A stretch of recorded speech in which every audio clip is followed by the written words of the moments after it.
بسم الله الرحمن الرحيم. الحمد لله رب العالمين والصلاة والسلام على سيد الأنبياء والمرسلين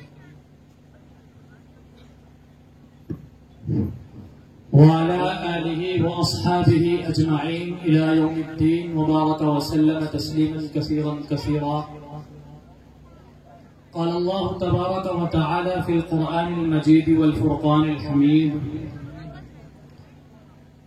اليوم أكملت لكم دينكم وأتممت عليكم نعمتي ورضيت لكم الإسلام دينا. صدق الله العظيم. اسٹیج پر جلوہ افروز علماء کرام، پنڈال میں موجود سامعین اعظام،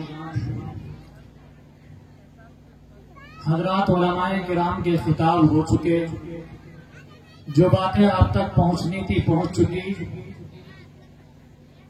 لیکن پھر بھی مجھے حکم ہوا کہ 5-7 منٹ آپ حضرات کے سامنے کچھ بولوں، کچھ کہوں، اپنی کارکردگی کو پیش کروں. تو اسی حکم کو پورا کرنے کے لیے آپ حضرات کے سامنے کھڑا ہوا ہوں. بات کو طول نہ دیتے ہوئے سیدھے اپنے موضوع پر آتا ہوں. اللہ تبارک و تعالی نے قرآن کریم کے اندر ارشاد فرمایا ہے: اليوم اکملت لکم دینکم واتممت علیکم نعمتی ورضیت لکم الاسلام دینا. اس آیت کے پس منظر کو سمجھنے کے لیے ہم کو ایک مرتبہ نبی کریم علیہ السلام کے دور میں جانا ہوگا. جس دور میں، جس وقت میں، جس زمانے میں نبی کریم علیہ السلام کو دنیا میں مبعوث کیا گیا، دنیا میں نبی کریم علیہ السلام کو بھیجا گیا، اس وقت دنیا کے کیا حالات تھے، اس وقت کیا پس منظر تھا. اس وقت کے حالات یہ تھے کہ کعبہ شریف کے اندر 360 بت رکھے ہوئے تھے. بیٹی کسی کے گھر پیدا ہوتی تھی تو اس کو زندہ درگور کر دیا جاتا تھا. جہیز جیسی لعنت اور نہ جانے کس طریقے کی برائی معاشرے کے اندر پھیلی ہوئی تھی. اللہ تعالیٰ کا اصول ہے کہ جب دنیا کے اندر برائیاں عام ہوتی ہے تو اللہ تبارک و تعالیٰ اپنے کسی چہیتے کو، اللہ تعالیٰ کسی اپنے پیغمبر کو دنیا کے اندر ہدی للناس کافۃ للناس بشیرا و نذیرا کے تحت کسی نہ کسی کو مبعوث کرتے ہیں، کسی نہ کسی کو بھیجتے ہیں.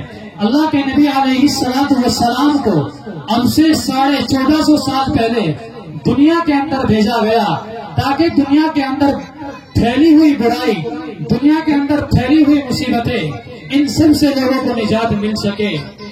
اور اللہ کے نبی علیہ السلام نے اپنے 63 سالہ عرصے کے اندر دنیا کے اندر وہ کارنامہ انجام دیا ہے جو آج تک کوئی پیش نہ کر سکا. بڑی بڑی حکومتیں، بڑے بڑے لوگ دنیا کے اندر آئے، لیکن 63 سال کی مختصر سی زندگی کے اندر پوری دنیا کو بدل کر چلے گئے، لوگوں کے دلوں کو صاف کر کے چلے گئے، لوگوں کے دلوں کو اللہ کی طرف موڑ کر چلے گئے. اور آج تک اس محنت کا ثمرہ ہے کہ دنیا کے اندر کروڑوں نہیں، اربوں خربوں مسلمان موجود ہیں. اس دنیا کے اندر اللہ کا نام لینے والے دنیا کے ذرے ذرے، دنیا کے چپے چپے پر موجود ہے. لیکن آج کی موجودہ صورتحال جو ہے اس کے پس منظر میں نے اس آیت کو پڑھا ہے کہ الیوم اکملت لکم دینکم واتممت علیکم نعمتی ورضیت لکم الاسلام دینا.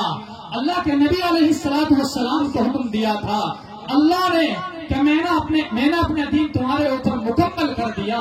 اللہ کے نبی علیہ السلام سے کہا تھا کہ لوگوں کو کہہ دیجئے ان الدین عند اللہ الاسلام، کہ اللہ کے نزدیک صرف قابل دین مذہب اگر کوئی ہے تو صرف اور صرف وہ اسلام ہے.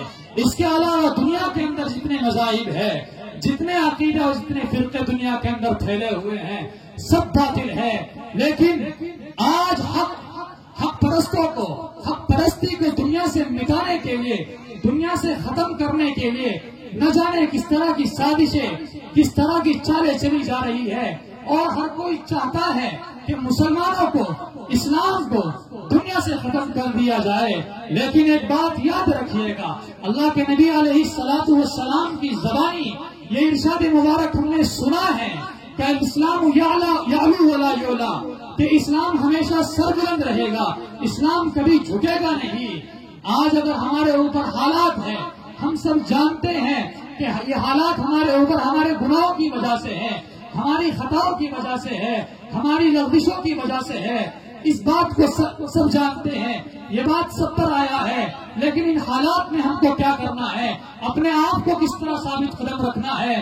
علامہ اقبال نے اسی دور کی تصویر کشی کرتے ہوئے ایک شعر کہا تھا اور اپنے شاعرانہ انداز میں کہا تھا کہ تم بے بادیے مخالف سے نہ گھبرائے عقاب، تم بے بادیے مخالف سے نہ گھبرائے عقاب، یہ ہوائیں چلتی ہے تجھے اونچا اڑانے کے لیے۔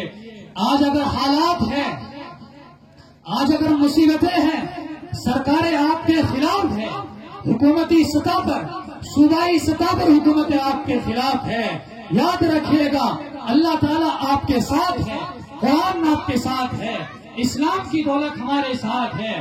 یاد رکھیے گا اللہ کے نبی علیہ الصلوۃ والسلام کا فرمان ہمارے ساتھ ہے، اللہ کے نبی علیہ الصلوۃ والسلام کی زبانی قرآن مبارک کے اندر اللہ تبارک و تعالیٰ نے ارشاد فرمایا ہے ان کنتم مؤمنین، کہ اگر تم مومن رہے تو تم ہی سربلند رہو گے، شرط یہ ہے کہ تم مومن ہو، پکے مومن ہو۔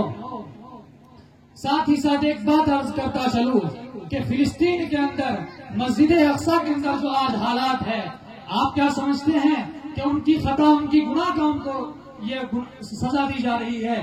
ایسا ہرگز نہیں ہے، یہ ہماری گناہوں کا، ہماری خطاؤں کا کفارہ وہ لوگ دے رہے ہیں۔ آپ اپنے آپ کو دینی اعتبار سے مضبوط کیجئے گا، اسلامی اعتبار سے مضبوط کیجئے گا، اپنی شناخت کو مضبوط کیجئے گا، اپنے ہر لحاظ سے اپنے طبقے کو مضبوط کیجئے گا، اپنے قائدین کو مضبوط کیجئے گا، ایسی سیاسی پارٹیوں کو مضبوط کیجئے گا جو سیاسی پارٹی آپ کے دین کے لیے بولتی ہو، آپ کے اسلام کے لیے بولتی ہو، آپ کے قرآن کے لیے بولتی ہو، اور ساتھ ہی ساتھ اپنے بچوں کو مدرسوں سے، مسجدوں سے، مکاتب سے، دینی خانقاہوں سے جتنا ہو سکے اتنا جوڑنے کی کوشش کیجئے گا۔ علماء کرام اسٹیج پر موجود ہے، زیادہ کچھ کہنے کی مجھے ضرورت نہیں ہے، اسی لیے اپنی اس مختصر سی گفتگو پر بات کو ختم کرتا ہوں۔ وآخر دعوانا الحمدللہ رب العالمین۔ بہت اچھے، بہت خوب، ماشاءاللہ۔